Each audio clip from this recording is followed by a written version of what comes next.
चर्चा के दौरान अध्यक्ष पीठ के द्वारा प्रतिपक्ष के कुछ सदस्यों ने माइक बंद करने का विषय भी उठाया। इस बारे में मैं पहले भी स्पष्ट कर चुका हूं। आसन के पास कभी भी माइक ऑफ या ऑन करने का बटन नहीं होता है। प्रतिपक्ष के माननीय सदस्य भी आप पीछे शैलजा से पूछ लो। प्रतिपक्ष के माननीय सदस्य भी इस पीठासीन अधिकारी के रूप में जब वो कार्य करते हैं तो उनको भी ये भली भांति पता है। सदन में ये व्यवस्था है, जिस माननीय सदस्य को बोलने की अनुमति दी जाती है वही माननीय सदस्य उसका ही माइक ऑन होता है। चर्चा के दौरान महिला सदस्यों के सम्मान को लेकर भी विचार व्यक्त किए। मेरे मन में हमेशा हमारी माननीय महिला सदस्यों के प्रति सर्वोच्च सम्मान रहा है। मेरा हमेशा ये प्रयास रहा है हर माननीय महिला सदस्य को सदन में बोलने का पर्याप्त अवसर दें और पर्याप्त समय दें, और प्राथमिकता के आधार पर भी मैंने हमेशा महिला सदस्यों को बोलने में प्राथमिकता दी है। मुझे इस बात का गर्व है कि मेरे अध्यक्षीय कार्यकाल में सबसे ज़्यादा महिला सदस्यों ने और सभी महिला सदस्यों ने अपने विचार रखे हैं। परंतु जिस प्रकार से प्रतिपक्ष की कुछ माननीय सदस्य वेल क्रॉस कर ट्रेजरी बेंच की तरफ जाकर नारेबाजी कर रही थी, बैनर दिखा रही थी, उससे निश्चित रूप से अप्रत्याशित स्थिति बन सकती थी, और इस अप्रत्याशित स्थिति की संभावनाओं को टालने एवं व्यवस्था बनाए रखने की जिम्मेदारी मेरी थी। इसीलिए मैंने सदन के नेता को सदन में बोलने का नहीं आने का आग्रह किया। ऐसी प्रतिकूल स्थिति में सदन की व्यवस्था और प्रतिष्ठा बनाने के लिए जो उचित था वह मैंने किया। माननीय सदस्यों से ये भी कहा गया कि प्रतिपक्ष के माननीय सदस्यों को पर्याप्त अवसर नहीं मिलता। 17वीं 18वीं लोकसभा के संसदीय कार्रवाई के आधिकारिक आंकड़े उजागर करते हैं कि संख्या बल पर देखा जाए तो भी प्रतिपक्ष के माननीय सदस्यों को राष्ट्रपति अभिभाषण पर, धन्यवाद प्रस्ताव पर, बजट पर, महत्वपूर्ण विधेयकों पर, विशेष चर्चाओं पर, प्रश्नकाल और शून्यकाल के दौरान आवंटित समय से अधिक बोलने का अवसर मिला है। ये तथ्य 2 दिनों की चर्चा में कई बार सदन की पटल पर आ चुके हैं।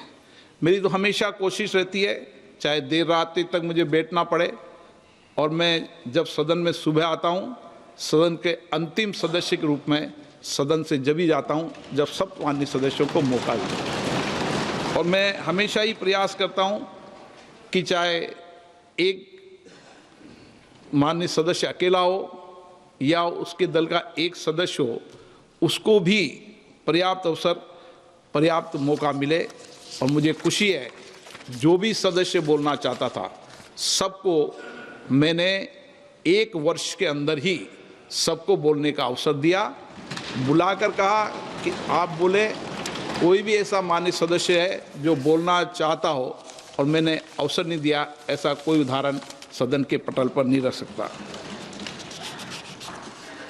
कुछ माननीय सदस्यों ने निलंबन का विषय उठाया, अभी भी उठाया। मेरा हमेशा प्रयास रहा है कि मैं किसी सदस्य का निलंबन नहीं करूं। मेरा दल से ऊपर उठकर भी मेरे सभी सदस्यों से व्यक्तिगत संबंध आज भी है, और पुराने कार्यकाल से व्यक्तिगत संबंध रहे, लेकिन सदन की व्यवस्था बनाए रखने की जिम्मेदारी भी मेरी है।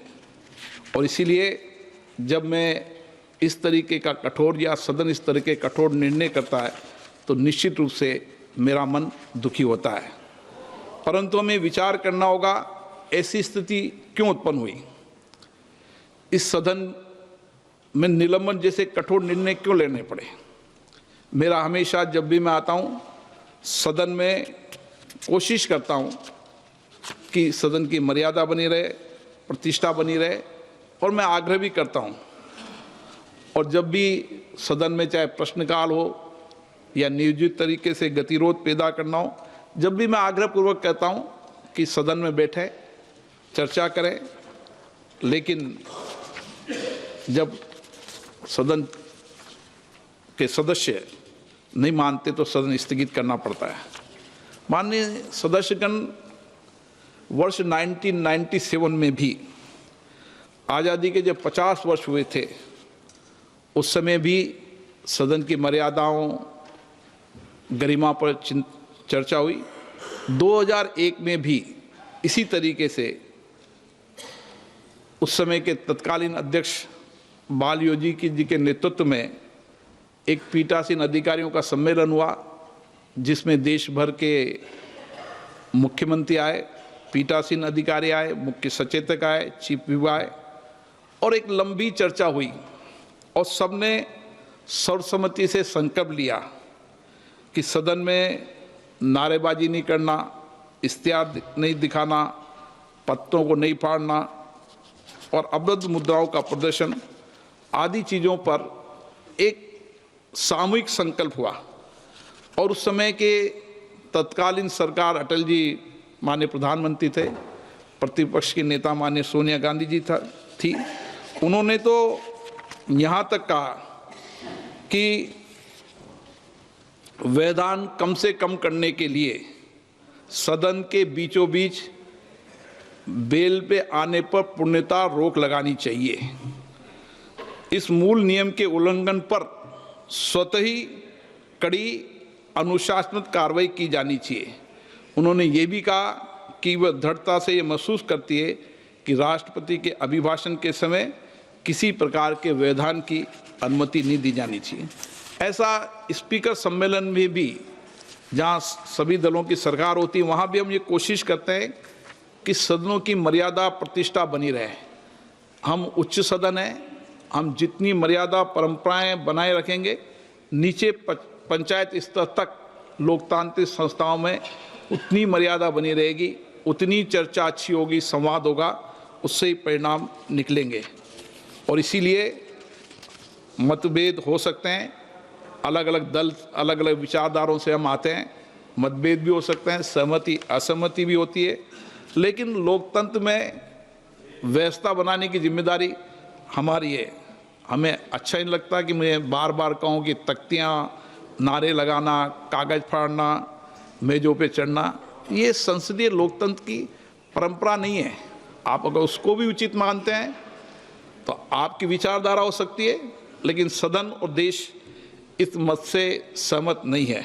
मेरा तो मानना है कि हमें सदन में अच्छी परंपराओं और परिपाटियों और सदन की मर्यादा को बनाने का प्रयास हमेशा करना चाहिए।